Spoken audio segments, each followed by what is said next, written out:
உலகெங்கிலும் உள்ள தினமலர் நேயர்களுக்கு வணக்கம். விவி பேட் அதனுடைய சர்ச்சை இப்போ தொடங்கி இருக்கு.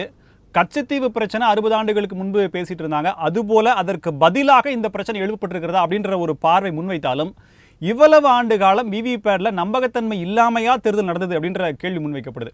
விவி பேட் அந்த மிஷினோடு இணைக்கப்பட்டிருக்கக்கூடிய அந்த பிரிண்டிங் மிஷின், அந்த ஒப்புகை சீட்டு வழங்கக்கூடிய மிஷினுக்கு அதாவது அதற்கான முகாந்திரம் இல்லை, அதற்கான அனுமதி இல்லை, அதற்கான நடைமுறைக்கான எந்த விதமான ஒரு நடைமுறையும் இல்லை அப்படின்றத சுட்டிக்காட்டி திமுகவை சேர்ந்த அமைப்பு செயலாளர் RS பாரதி அவர்கள் சென்னை உயர்நீதிமன்றத்தில் ஒரு ரிட் மனுவை தாக்கல் பண்ணியிருக்காரு.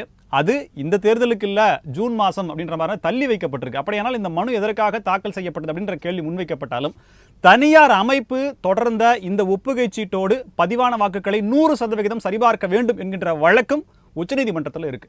இருந்தாலும் நம்பகத்தன்மை இல்லாமல் தான் இந்த மிஷினில் இருக்கக்கூடிய அந்த வாக்குப்பதிவு அப்படிங்கிறது நடக்குதா? உண்மையிலே அதை ஹேக் பண்ண முடியுமா? ஒரு கட்சி, குறிப்பிட்ட கட்சி நினைத்தால் உண்மையிலேயே தனக்கு சாதகமாக அதை பயன்படுத்தி கொள்ள முடியுமா என்று எதிர்கட்சிகள் தான் சொல்றாங்களே. அப்பனா ஆளும் கட்சி என்ன வேணா செய்யலாமா அப்படின்ற பல கேள்விகள் இருக்கு. இது எல்லாவற்றையுமே நம்முடைய இந்த விவாதத்தில் நாம எடுக்கிறோம்.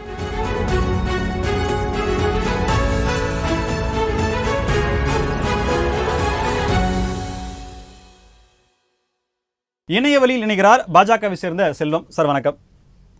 அதே இணையவழியில் காங்கிரஸ் கட்சியை சேர்ந்த சந்திரசேகரன் ஐயா இணைகிறார் சார், வணக்கம். நிலையத்திற்கு வந்திருக்கிறார் பத்திரிகையாளர் KKR ஆதித்தன், அவரையும் வரவேற்கிறேன் சார், வணக்கம்.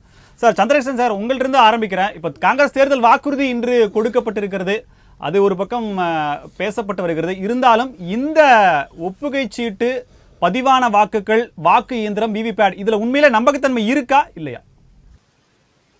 உண்மையிலேயே வரை தனிப்பட்ட முறையிலும் சரி, கட்சி ரீதியாகவும் சரி, இதில் எனக்கு ஒரு நம்பகத்தன்மை இல்லாத நிலைதான் ஏற்படுகிறது. நீங்க நான் என்னோட கருத்தா மட்டும் இதை சொல்லல, பல வாக்காளர்கள் என்ற முறையில பலரை சந்தித்து நான் கேட்ட வகையில, இதுவரைக்கும் வாக்குகளை அளித்தவர்கள் அவர்களிடம் பேசிய வகையில, அந்த ஓட்டு சீட்டு என்பது ஒரு வெளிப்படைத்தன்மை இருந்ததா தான் நான் நினைக்கிறேன். நீங்க இது ரகசிய வாக்கு தான், நம்ம ஓட்டு சீட்டுலயுமே ரகசிய வாக்கு தான் நம்ம பதிவு பண்ணுவோம்.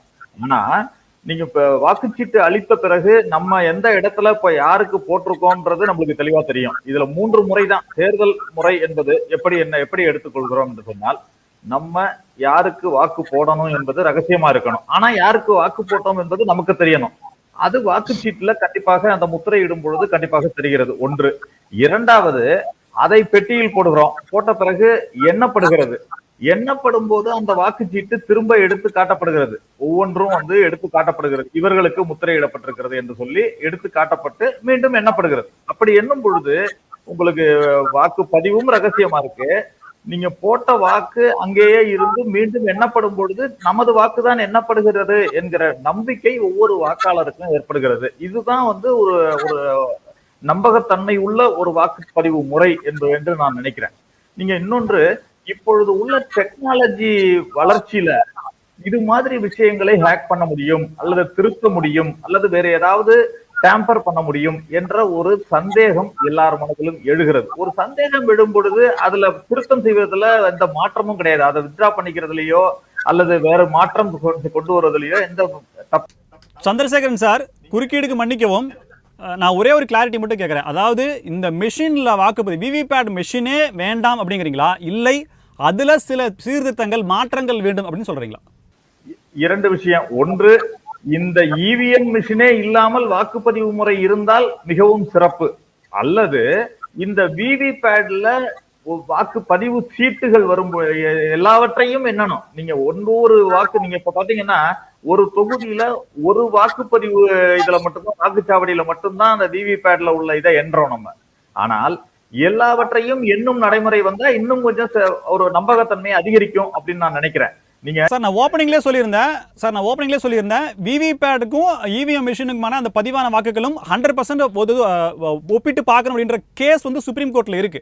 அது போயிட்டு இருக்கு. சுப்ரீம் கோர்ட்டும் தேர்தல் ஆணையத்திட்ட விளக்கம் கேட்டிருக்கு, பதில் கேட்டிருக்கு. இது ஒரு பக்கம் சார். இதை தாண்டி இந்த நடைமுறையை கொண்டு வருவதற்கான முயற்சிகள்ல காங்கிரஸ் கட்சியும் இருந்ததில்ல சார். அப்ப என்னன்னா, இது இப்ப நடைமுறைப்படுத்தப்பட்ட விதத்தை நீங்க சொல்றீங்களா, இல்ல கம்ப்ளீட்டாவே EVM மிஷினை வேணான்னு சொல்றீங்களா? நான் திரும்ப அதான் கேட்கிறேன். இல்ல, நானும் திரும்பவும் அதான் சொல்றேன்.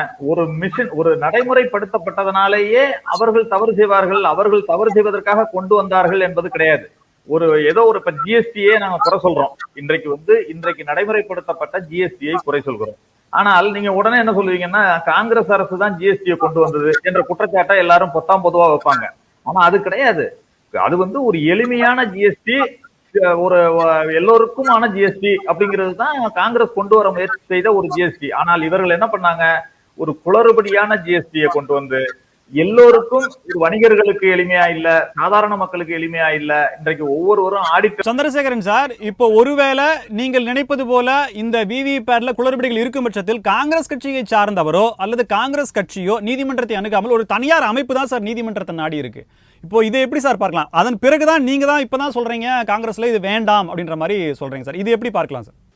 இல்ல, இது ஒவ்வொன்றுக்கும் நீதிமன்றம் சென்றுதான். நீங்க பல நடைமுறைகள் இருக்கு இதுல. நீங்க ஒன்று, எலெக்ஷன் கமிஷன்ல எங்களுடைய ரெப்ரசன்டேஷன் இருக்கு. நீங்க போன உடனே என்ன பண்ணுவாங்கன்னா, ஒரு அரசியல் கட்சியை பொறுத்தவரை தனிநபர் நேராக ஒரு வழக்கு மன்றத்துக்கு போகலாம். ஆனா ஒரு அரசியல் கட்சியாக இருப்பவர்கள் என்ன செய்யணும்னா, அவர்களுக்கு சில நடைமுறைகள் இருக்கு.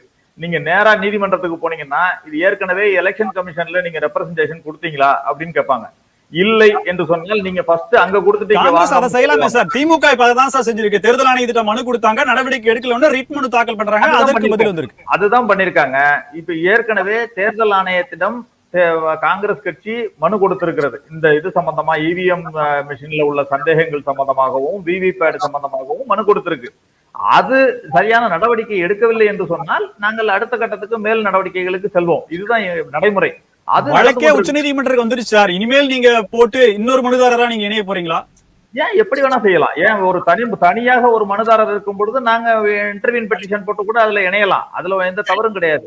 எப்பொழுது வேண்டுமானாலும் இணையலாம், எப்பொழுது வேண்டுமானாலும் சுட்டி காட்டலாம். அந்த நடைமுறையில் தவறுகள் இருக்கிறது என்ற சந்தேகம் மக்கள் மனது, அதாவது 1% கூட மக்களுக்கு சந்தேகம் வரக்கூடாதுங்க. ஜனநாயக நாடு என்பது என்ன? மக்களுக்கு சந்தேகம், அந்த தேர்தல் தாங்க அவர்கள் தங்களுடைய தலைவர்களை தேர்ந்தெடுக்கிறதுக்கு ஒரு வாய்ப்பாக இருக்கிறது. 5 வருடங்களுக்கு ஒரு முறை. அவர்களுக்கு எந்த சந்தேகமும் இல்லாத வகையில அந்த தேர்தல் நடைபெற வேண்டும் என்பதுதான் எங்களுடைய கேள்வி. முடிச்சிடறேன் சார், நான் முடிச்சிடறேன். 120 கோடி மக்கள் இருக்காங்க. வாக்காளர்கள் எத்தனை கோடி இருக்காங்க? கிட்டத்தட்ட பாதி வச்சுட்டா கூட 60 கோடிக்கு மேல இருக்கும். இந்த அளவிற்கான ஒரு மிகப்பெரிய ஜனநாயக நாட்டில் வாக்குச்சீட்டு முறையில் இருந்து பரிணாம வளர்ச்சி அடைஞ்சுதான் இவிஎம் மிஷினுக்கு வந்திருக்கும். அதில் இருக்கக்கூடிய குளறுபடிகளைத்தான் சரி பண்ணணும் அப்படிங்கிற கோரிக்கை சரியா இருக்குமே தவிர, மீண்டும் வேண்டாம் வாக்குச்சீட்டு முறைக்கே போவோம் அப்படின்னா தேர்தல் முடிவுகள் தெரிகிறதுல, ரெண்டாவது ஆட்கள் பற்றாக்குறை, தேர்தல் செலவு அப்படிங்கிறது, இதெல்லாம் இன்னொரு பக்கம் பாடன் ஆகும்ல சார். இதை நீங்க எப்படி, இதற்கான பதிலா நீங்க என்ன சொல்றீங்க? நீங்க அதாவது இப்ப இருக்கிற இது பாத்தீங்கன்னா 96 கோடி வாக்காளர்கள் இருக்காங்க, இந்தியால இருக்காங்க. நீங்க 1951 17 கோடி வாக்காளர்கள் இருந்தாங்க. முதல்ல தேர்தலை சந்திச்சப்ப, இந்திய நாடு சந்திச்சப்ப 17 கோடி வாக்காளர்கள் இருந்தாங்க. அப்ப 10.5 கோடி தான் செலவு. நீங்க 1951 10.5 கோடி தான் செலவு. 2019 கடைசியா நடைபெற்ற தேர்தல்ல பாத்தீங்கன்னா 6600 கோடி செலவு பண்ணிருக்கோம் நம்ம. அது பரிணாம வளர்ச்சி தான், செலவும் பரிணாம வளர்ச்சி தான். ஆனா அதே நேரத்துல அன்றைக்கு இருந்த ஒரு தனிநபர் கடன் எவ்வளவு, இன்றைக்கு இருக்கிற தனிநபர் கடன் எவ்வளவுன்னு பாத்தீங்கன்னா, இன்றைக்கு ஒவ்வொருவர் தலையிலையும் ஒரு 1.5 லட்சம் ரூபாய் கடன் இருக்கு ஒவ்வொருத்தர் தலையிலையும். நீங்க அப்படி கணக்கு பண்ணி பாத்தீங்கன்னா 1951 ஒரு ஓட்டுக்கு 60 பைசா செலவு. இப்ப 2019 ஒரு ஓட்டுக்கு 72 ரூபாய் செலவு பண்றோம். நீங்க ஒருத்தருக்கு 100 ரூபாய் கூட செலவு பண்ணலாம். ஒரு 5 வருடம் தன்னுடைய தலைவரை, இந்தியாவை நிர்ணயிக்கக்கூடிய, இந்தியாவை வழிநடத்தக்கூடிய ஒரு தலைவரை, எம்பிக்களை தேர்ந்தெடுப்பதற்கு ஒரு 100 ரூபாய் ஒருவர் செலவு பண்ணுவது, ஒரு வாக்காளருக்காக செலவு செய்வது என்பது பெரிய செய்தியே கிடையாது. கண்டிப்பாக செய்ய முடியும்.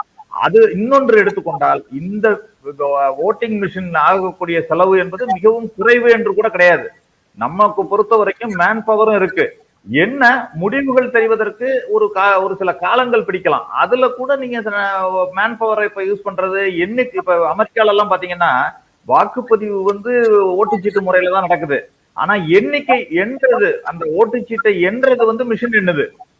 அப்படி கூட சில விஷயங்கள்லாம் செய்யலாம், நம்ம நடைமுறைப்படுத்த முடியும். ஆக இறுதியா ஒரே கேள்வி என்னன்னா, ஒருவேளை நடைபெற இருக்கக்கூடிய நாடாளுமன்ற தேர்தலில் காங்கிரஸ் கட்சி ஒரு குறிப்பிட்ட அளவுல, பெரிய அளவுல வெற்றி பெறுது அப்படின்னா, இவிஎம் மிஷினை பத்தி காங்கிரஸ் கட்சி பேசுமா பேசாதா? இல்லங்க, நடைமுறை சந்தேகத்தை நிவர்த்தி செய்ய வேண்டிய கடமை எல்லா கட்சிக்கும் இருக்குங்க. வெற்றி பெற்றாலும் தோல்வி அடைந்தாலும் அந்த சந்தேகம் அப்படியே தான் இருக்கும். நீங்க அந்த சந்தேகம் அப்படியே தான் இருக்கும். நீங்க இப்ப கூட பாஜக சார் பாஜக இவிஎம் மிஷினை வச்சு காங்கிரஸ் ஜெயிக்க வச்சிருச்சு அப்படிதானே சார் அது பொருள்படும் நீங்க சொல்ற கூற்றுப்படி பார்த்தா? சில இடங்கள்ல இல்ல சில இடங்கள்ல செய்திருக்கலாம். பாஜக சுத்தமாகவே வராதத கொஞ்சம் மற வைத்திருக்கிறது என்று கூட எடுத்துக்கலாமே. நீங்க பாஜக 100 இடங்களில் கூட ஜெயிக்க முடியாத ஒரு பாஜக 200 இடங்கள்ல ஜெயிக்க வைத்து விட்டதுன்னு கூட எடுத்துக்கலாம்ல. அப்படி கிடையாது. சந்திரசேகர் சார் உங்களுடைய கருத்தா எடுத்துக்கிறேன். இல்ல ஒரு எப்பவுமே ஒரு சந்தேகத்துக்கு அப்பாற்பட்ட வகையில தேர்தல் நடக்கணுங்கிறது தான் என்னுடைய கருத்து. அதுல இவர்கள் வெற்றி பெற்றார்கள், அவர்கள் தோல்வி அடைந்தார்கள் என்பதே என்னுடைய கருத்தே அல்ல. மக்களுக்கு தெளிவாக வேண்டும். சந்தேகம் நிச்சயமா பேசுவோம் சார். நம்ம கேட்கலாம், செல்வம் சார் கேட்கலாம். செல்வம் சார் வணக்கம். இப்ப என்னன்னா வெளிப்படையா சொல்றாரு, ஒரு ஹானஸ்டான ஒரு பதில் சொல்லிருக்காரு. ஒருவேளை காங்கிரஸ் வெற்றி பெற்றாலும் கூட சந்தேகத்தை நிவர்த்தி செய்ய வேண்டிய பொறுப்பு கடமை ஆளும் கட்சியினருக்கு அதிகாரத்தில் இருப்பவர்களுக்கு இருக்கிறதுன்றாரு. இதை நீங்க எப்படி பார்க்கறீங்க? ரெண்டாவது இவிஎம் மிஷின் பத்தின பிரச்சனைகளுக்கு முற்றுப்புள்ளி வைக்க வேண்டிய கடமை யாருக்கு இருக்கு? அது ஒரு விஷயம் நண்பர் சந்திரசேகர் அவர்கள் மூத்த அரசியல்வாதி, ஒரு வழக்கறிஞர், காங்கிரஸ் கட்சியில நீண்ட காலம் பணியாற்றக்கூடியவர். இருந்தாலும் கூட இவ்வளவு பலகீனமான வாதம் வைப்பார்னு நான் நினைக்கல. ஏன்னு கேட்டீங்கன்னா, தேர்தல் ஆணையம் ஒரு தனி ஆட்சி பெற்ற ஒரு அமைப்பு. இது இன்னைக்கு பாரதிய ஜனதா கட்சி கண்ட்ரோல்ல இருந்தது, நேத்து காங்கிரஸ் கட்சி கண்ட்ரோல்ல இருந்தது, அப்படிலாம் நம்ம பேசுறதுக்கு தயார் இல்லை. தேர்தல் ஆணையம் என்பது ஒரு தன்னாட்சி பெற்ற உச்ச நீதிமன்றம், தேர்தல் ஆணையம், இடி, இன்கம் டாக்ஸ் இதெல்லாம் தன்னாட்சி. அப்படி சொல்லப்பட்டாலும் ஆளும் கட்சி தேர்தல் ஆணையத்தை மேனிபுலேட் பண்றாங்க அப்படின்ற குற்றச்சாட்டும் இருக்கு சார். இல்ல நீங்க அதுல ஒரு விஷயம் என்ன கேட்கணும்னா, இப்ப சமீபத்துல நடந்து முடிந்த தேர்தல்ல சட்டமன்ற மாநிலங்கள்ல நடந்த தேர்தல்ல பாத்தீங்கன்னா, தெலுங்கானால காங்கிரஸ் கட்சி வெற்றி பெற்றது. அங்க காங்கிரஸ் கட்சி வெற்றி பெற்றதுக்கு காரணம் அங்க நடந்தது வாக்குச்சீட்டு முறை இல்ல, அங்க இவிஎம் தான். சமீபத்துல நடந்த கர்நாடக தேர்தல்ல காங்கிரஸ் கட்சி வெற்றி பெற்றது. அங்க இவிஎம் எலக்ட்ரானிக் ஓட்டிங் மிஷின் தான், வாக்குச்சீட்டு இயந்திர முறைதான் நடந்தது, வாக்கு இயந்திர முறைதான், எலக்ட்ரானிக் ஓட்டிங் மிஷின் தான். சரி, 2019 தமிழ்நாட்டுல 39 இடங்களில் 38 இடங்கள்ல திராவிட முன்னேற்ற கழகம் காங்கிரஸ் கூட்டணி வெற்றி பெற்றது. அப்ப அது அந்த வெற்றியை இவங்க ஏத்துக்கிட்டாங்க. சரி, 2021 சார் இந்த டீடைலுக்கு முன்னாடியே நான் கேட்டேன் சார், அவர்கிட்ட சந்திரசேகர் சார்ட்ட கேட்டேன். ஒருவேளை காங்கிரஸ் வெற்றி பெற்றாலும் நீங்க இதை குற்றம் சாட்டுறீங்களா, இதுல இருக்கக்கூடிய குறைபாடுகளை ஒத்துக்கலாம் கேட்டப்போ அவரு சந்தேகத்தை நிவர்த்தி செய்ய வேண்டிய பொறுப்பு இருக்குன்றார். நான் உங்கள்கிட்ட கேள்வியிலேயே அதான் வச்சேன். அவங்க அதுல இருந்து மாறல. சந்திரசேகரன் சார் இதுல இருக்கக்கூடிய பிரச்சனைகளை சரி பண்றோம் அப்படிங்கறதுல இருந்து மாறல.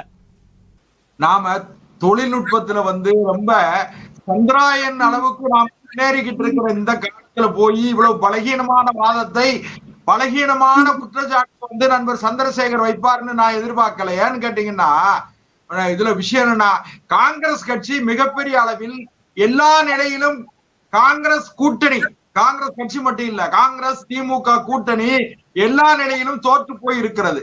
நீங்க முன்னுரையில முதல்ல சொன்னது போல கச்சத்தீவு பிரச்சனையில அவங்க அம்பலப்பட்டு போயிட்டாங்க. கச்சத்தீவு பிரச்சனையில எப்படி அம்பலப்பட்டாங்கன்னா, 1964 காங்கிரஸ் கட்சி அந்த கச்சத்தீவை கைப்பற்றி இலங்கையிடம் எப்படி ஒப்படைத்தார்கள் என்பது இன்னைக்கு அம்பலப்பட்டு. சார் அது அடுத்த டாபிக் நம்ம பேசுவோம் சார். இந்த தேர்தல் இவிஎம் மிஷினுக்கு வந்துருவோம் சார். இதுல இருக்கக்கூடிய குறைகளை நிவர்த்தி செய்வதற்காக, குற்றச்சாட்டுகளை நிவர்த்தி செய்வதற்கு என்ன பண்ண போறோம் சார்? ஒரு விஷயம் என்ன கேட்டீங்கன்னா, காங்கிரஸ் கட்சியும் காங்கிரஸ் கட்சியினுடைய கூட்டணி கட்சிகளிடத்துல வலுவான வாதங்கள் இல்லாத காரணத்தினால, இன்னொரு விஷயம் நண்பர்கள் சந்திரசேகரன் நீங்க அனுமதி செய்தனால நான் சொல்றேன், ஜிஎஸ்டின்னு சொன்னாரு. ஜிஎஸ்டியை கொண்டு வந்தது காங்கிரஸ் கட்சி. அதே போலவே நீங்க இப்போ நமக்கு நீட்டை கொண்டு வந்தது, அதற்கு விளக்கம் கொடுத்துட்டாரு. எப்படி கொண்டு வரப்பட்டது, விதிமுறைகள், அதற்கான நிபந்தனைகள், அதற்கான வழிமுறைகள், ஸ்ட்ரக்சர், இதுதான் பிரச்சனைன்றதை அவர் சொல்லிட்டார். நான் ஒன்னே ஒரு கேளுங்க சார், அதாவது தேர்தல் ஜனநாயகத்துல மக்கள் தான் எஜமானர்கள், வாக்காளர்கள் தான் எஜமானர்கள். வாக்குச்சீட்டு தான் வாக்காளர்களிடத்துல இருக்கிற அந்த முத்திரையை பதிக்கிற அந்த விரல் இருக்கு பாருங்க, அதுதான் நீதியை தீர்மானிக்கக்கூடிய, தீர்ப்பை எழுதக்கூடிய நீதிபதிகளுடைய தீர்ப்பு.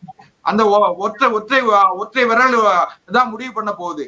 அதனால இவங்க இப்பவே இந்த தோல்வியை ஒப்புக்கொள்ள முடியாம, இப்போ திமுக எதுக்காக இந்த வழக்க போட்டிருக்காங்க நீங்க கேட்டீங்கன்னா, திமுக பல்வேறு குற்றச்சாட்டுகளில் சிக்கி தவிக்கிறது. அதுல இருந்து இதை திசை திருப்பணும்னு சொன்னா வேற வழி கிடையாது. எலக்ட்ரானிக் ஓட்டிங் மிஷின் வந்து என்னமோ மேனிபுலேட் பண்ணிடலாம் அப்படின்னு சொல்லி நாங்களாம் ஒரு வழக்கு மன்றத்துல வாதாடக்கூடியவங்க தான். இன்னொரு விஷயம் செல்வம் சார், இப்ப என்னன்னா திமுக மட்டும் தான் இதை எதிர்க்கல. இவிஎம் மிஷினை எதிர்க்கிறது அப்படின்றது மாநில கட்சியான திமுக மட்டும் எதிர்க்கல. இந்த கேஸை போட்டதே ஒரு தனியார் அமைப்பு உச்சநீதிமன்றத்தில் போட்டிருக்கு. இப்போ இந்தியா பூராமே இதற்கான எதிர்ப்பு அப்படிங்கிறதுக்கு விமர்சனம் அப்படிங்கிறது முன்வைக்கப்படுது.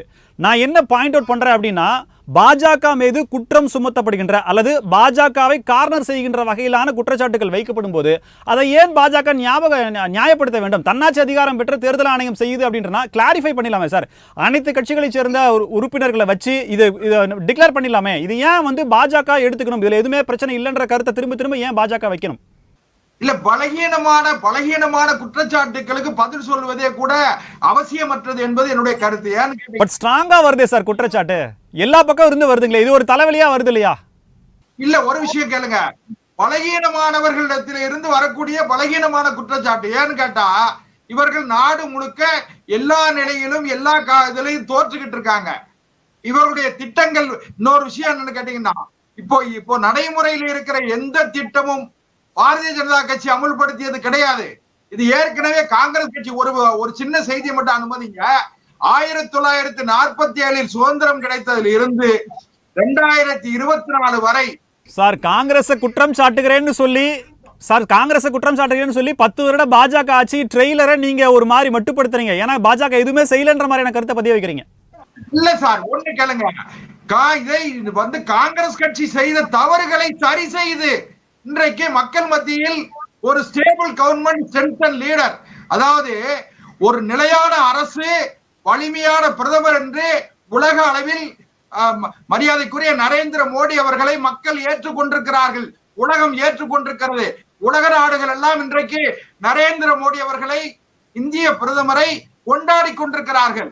இந்திய பிரதமரை போன்ற ஒரு யோக்கியமான பிரதமர், நாணயமான பிரதமர், குற்றச்சாட்டுகள் இல்லாத ஒரு பிரதமருடைய தலைமையில் இந்தியா வரணும்னு சொல்லி இன்றைக்கு தமிழ்நாட்டில் கூட கிராமங்களில் எல்லாம் பாரதிய ஜனதா கட்சி வளர்ந்து வருகிறது. இவங்களுக்கு பாரதிய ஜனதா கட்சியை பார்த்து காங்கிரசுக்கு மட்டும் இல்ல சார், எல்லா எதிர்கட்சிகளுக்கும் பயம் வந்துருச்சு. மீண்டும் 400 இடங்களுக்கு மேல் பாரதிய ஜனதா கட்சி வெற்றி பெற்று விட்டால் ஊழல் அகற்றப்படும். உங்களுடைய கருத்தை எடுத்துக்கிறேன் சார். பாஜக மேல் பயம் இருந்தால் பரவாயில்ல, அவங்க இவிஎம் மிஷின் மேல பயம்னு சொல்றாங்க. அது கொஞ்சம் கவனிக்கப்பட வேண்டிய விஷயம் அப்படின்றதான் மக்கள் கருத்தா இருக்கு. நான் திரும்ப வரேன் சார் உங்கள்கிட்ட. சார், பாரதிய ஜனதா கட்சி மீது குறை சொல்லுவதே தவறுன்னு நான் சொல்றேன்.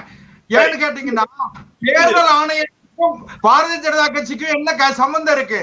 தேர்தல் ஆணையத்திற்கு தேர்தல் ஆணையம் காங்கிரசுக்கு எப்படி பாத்தியப்பட்டதோ அதே போலவே எங்களுக்கும் பாரதிய ஜனதா கட்சிக்கும் தேர்தல் ஆணையம் பொதுவானது.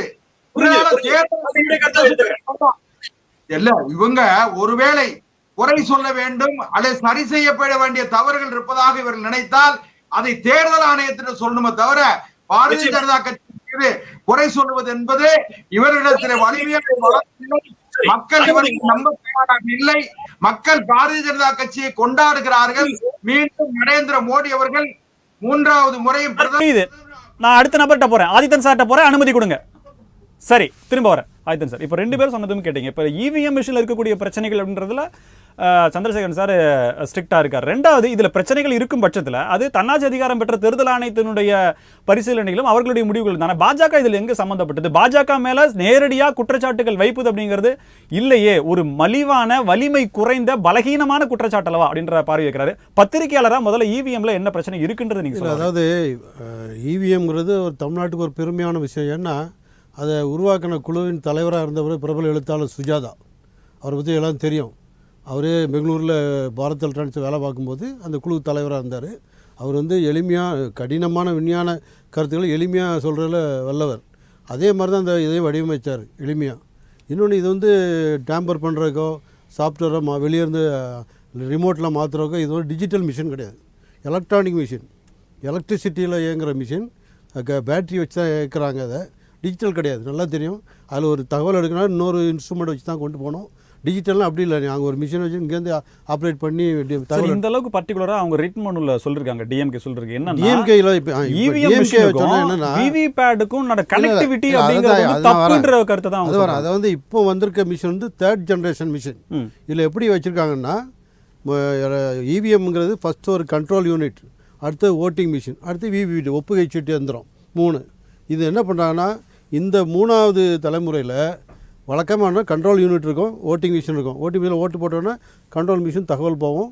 அதுக்கு ஓட்டு முடிஞ்ச உடனே கடைசியில் ஏஜென்ட்டுக்கு ஒரு ஃபார்ம் கொடுப்பாங்க, ஃபார்ம் 16C ஒன்று.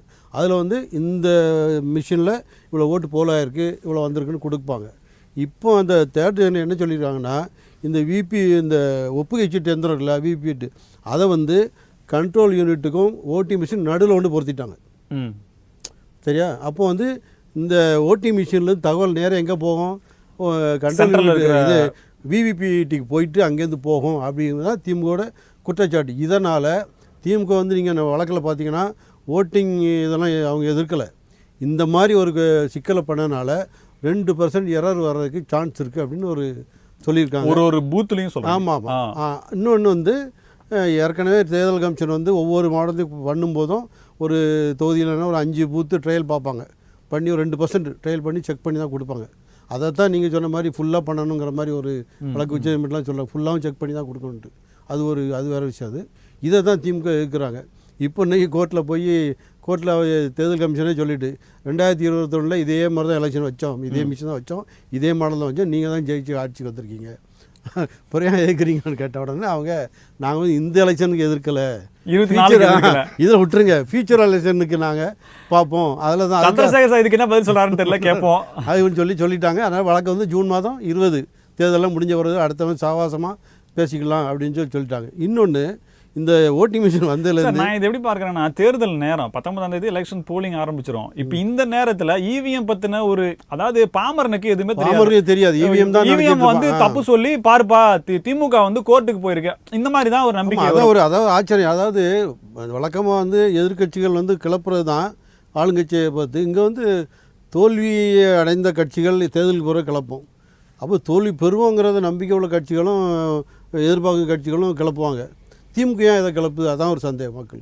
திமுக தான் கம்ஃபர்டபுள் மெஜாரிட்டியில் நாங்கள் வரப்போகிறோம் தமிழ்நாட்டில் உறுதியாக இருக்காங்க. இன்றைக்கி சர்வேலாம் அதான் சொல்லிகிட்டு இருக்கு, அதுவும் இருக்காங்க. புரியாது தேவையில்லாமல் அதை போய் ஆர்எஸ் பாரதி இவங்க கிளப்பிட்டாங்க அப்படின்னு சொல்லி ஒரு சர்வே. ஆனால் அவர் வந்து அதை கேஷுவலாக தான் 2% யாராவது அந்த ஓட்டு என்றவங்களுக்கு பிரச்சனை வந்துடக்கூடாது. இந்த கம்ப்ளைண்ட்ல எதுவுமே ஒரு ஸ்ட்ராங்கா இல்லையா சார்? 2% யாராவது டெக்னிக்கல் பிரச்சனை தான் கிளப்பி. அடுத்த தேர்தல் 2026 வரக்கூடிய தேர்தலுக்கு அது வந்து 21 போட்டாங்க. அட்டென்ஷன் சீக்கிங்கா இருக்கு சார். அதான் தேர்தல் கமிஷன் வந்து 2021 நீங்கள் பண்ணீங்கன்னு சொன்ன உடனே மாற்றிட்டாங்க, டக்குன்னு நீங்கள் அடுத்த எலெக்ஷன் பார்த்துக்கலான்னு சொல்லிட்டாங்க.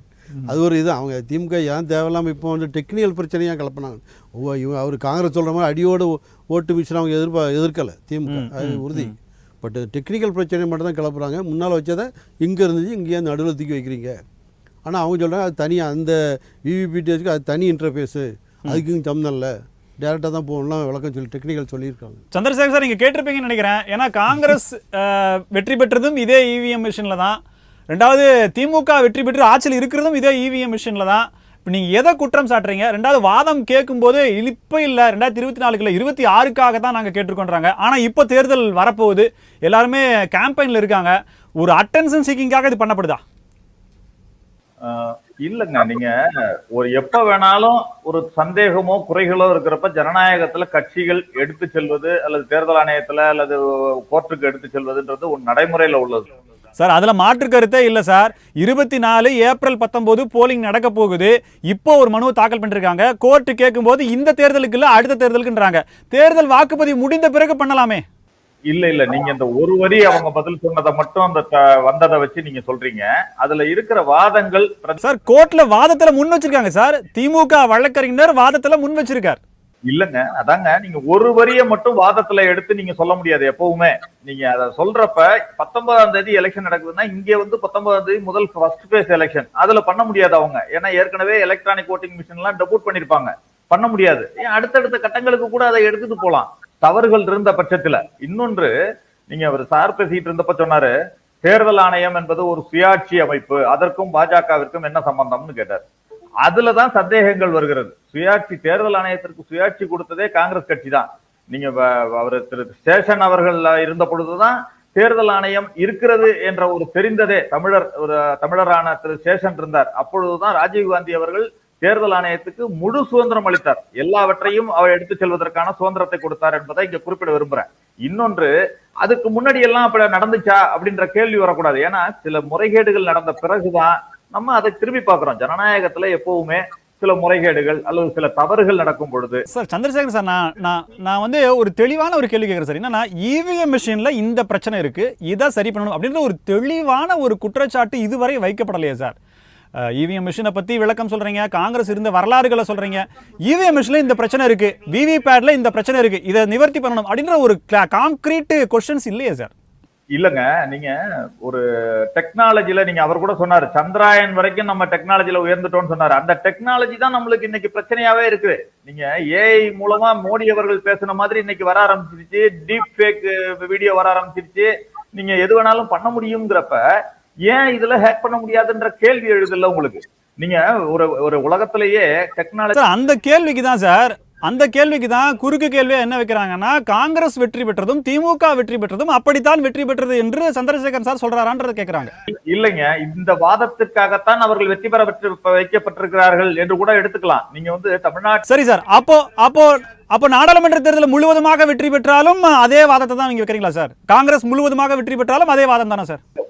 ஒரே ஒரு விஷயத்தை எடுத்துக்கங்க, எதனால் சந்தேகம் வருகிறதுன்றதுக்கு நான் சொல்லிடுறேன். ஒன்று, நீங்க இப்ப இருக்கிற எலக்ட்ரானிக் ஓட்டிங் மிஷினே இருக்கு. விவிபேட் எதுக்காக கொண்டு வந்தார்கள் என்று சொன்னால், சந்திரசேகர் சார் 90 கோடி பேர் இருக்காங்கன்னு சொன்னீங்க வாக்காளர்கள், எல்லோருக்குமே டெமான்ஸ்ட்ரேட் பண்ணி நம்ம இது இப்படித்தான் இயங்குது அப்படின்றத சொல்றது அப்படிங்கிறது வந்து நடைமுறை சாத்தியம்ங்கிறது இருக்கான்றது உங்க பார்வைக்கே விட்டுறேன் சொல்லிடுறேன். இப்ப விவிபேட கூட நீங்க கடந்த முறையெல்லாம் உபயோகப்படுத்தினப்ப அந்த ஏற்கனவே வாக்கு பதிவான வாக்குகளுக்கும் ஓட்டிங் மிஷின்ல பதிவான வாக்குகளுக்கும் விவிபேடுக்கும் இடையில நிறைய டிஃபரன்ஸ் இருந்துச்சு. இப்ப தேர்தல் 5% தான் சார் பாக்குறாங்க, வெளிப்படையான அறிவிப்பு தானே சார் அது.